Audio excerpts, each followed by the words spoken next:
Phil, when you come to struggling clubs like this, I suppose it's all about attitude. I would imagine that's one of the things you were focusing on before the game. Yeah, it was. Listen, we know where Farsley Celtic are concerned. It's been well documented the state of play with regards to their club. But you can only beat what's in front of you, and regardless of whether people say they're under 18s, under 19s, under 20 team, it doesn't matter. They've still got 11 players out there. You know, you've got to put your mindset has got to be absolutely bang on with regards to how you can play.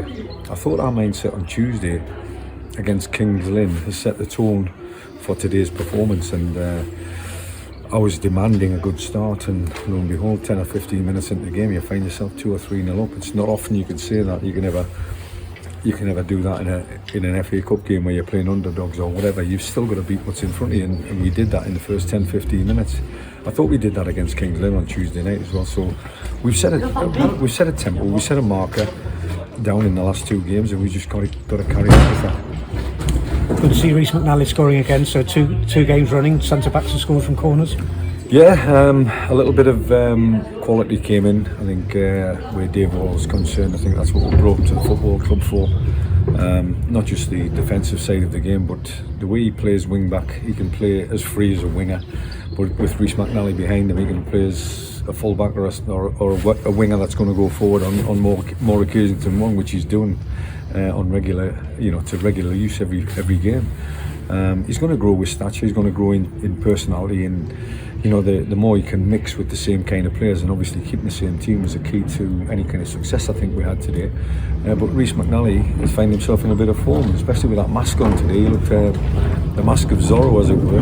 But the movement and the quality of the set piece was down to the surface. I guarantee you that. When you can trust the pass because the surface is quite level.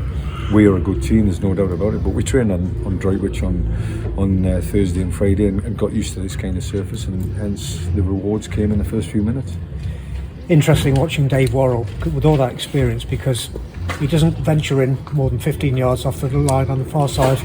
He knows when to sprint and to attack. He knows when to conserve energy, and it just stands out that all that experience is there, and he knows when to use it and what he's bringing to the team. It's just the experience at the higher level as well. When the ball does come to him and he makes the right decision, he's got the quality. How many crosses did he get in the first half? I don't know, but we had 13 or 14 crosses where we connected on them, and I'll say the majority of them probably came from Dave Worrell. It continued again down the far side. A lot of times when you're playing wing back and you've got a manager on this side that's played in that same position, you can rely on them because the information's coming on. When they disappear to the far side, sometimes you lose the player. Not with Dave. Dave's experience is there for everybody to see. Long may that continue. The fitness levels of the players today, I think, stood out like a sore thumb, to tell you the truth, and it was nothing to do with the fact that we were playing against weaker opposition. You run because you want to run, and maybe the kind of football that we're playing demands that kind of running. And I think the fitness levels, along with the quality, was the reason why we won so comprehensively. Your 2 strikers, 2 goals each. I bet they didn't want to come off when there was goals there for the taking. Yeah, but it's my decision as to make sure that they understand that it's not about an individual performance, it's about a team performance, and for them to possibly carry the come off with a match ball, if I left them on too long, run the risk of getting injured, run the risk of fatigue, and in time for the next game, etc, etc. But we've got a free week now. I categorically say that the fact that we played well on Tuesday night and we had an extra day's preparation was one of the reasons for the performance. But not only that, looking at the results in the league table and all of that stuff that everybody else seems to be doing, it just seemed to spur us on. Now is the time. We demanded a performance from the players, and they demanded it from each other, the way they played. And long may that continue. I know there's going to be bigger hurdles and probably more difficult hurdles to get over between now and the end of the season, but we'll take each game as it comes, and the next game I'm looking forward to it because of the 2 wins now.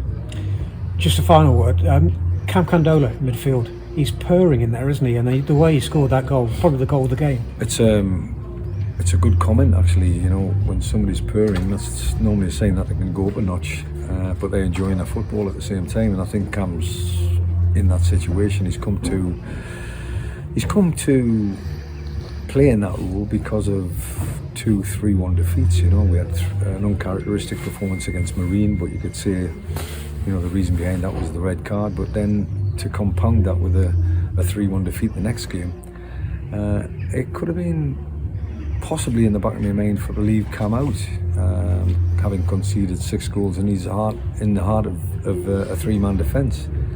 But I think I was told on probably 2 or 3 occasions before he came to the football club that he could play in midfield by people from Wolves.